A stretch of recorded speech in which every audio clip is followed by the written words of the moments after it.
Harley-Davidson didn't just build motorcycles. It helped the war effort. When World War II began, everything changed. The military needed machines that could handle mud, dust, rough roads, and long distances. But most of all, they needed something dependable. That's where Harley came in. One of the bikes it built was the WLA. It wasn't flashy. It wasn't the fastest, but it was built to keep moving no matter what. It had a simple 45 cubic inch engine, not powerful by today's standards, but tough. And in war, toughness mattered more than speed. Harley also made it battlefield ready. Blackout lights helped keep it hidden at night. Racks carried gear and radios. Some versions even had mounts for weapons. This wasn't a show bike, it was a working machine, and it proved itself. As the war went on, production ramped up.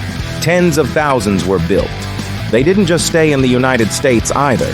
They were shipped around the world, including to allied countries like the Soviet Union.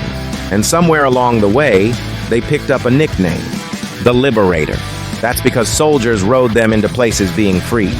But here's what a lot of people don't realize. These bikes weren't usually charging straight into battle. They were used for something just as important: movement. Communication. Riders delivered messages, escorted convoys, and carried orders through places bigger vehicles couldn't reach. In a war where every second mattered, these motorcycles helped keep everything running. They weren't the loudest part of the war, but they were one of the most dependable.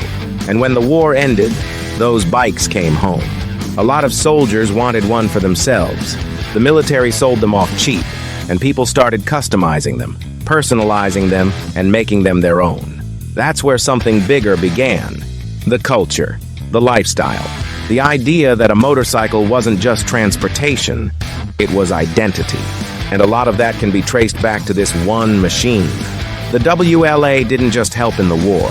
It helped shape what Harley-Davidson would become.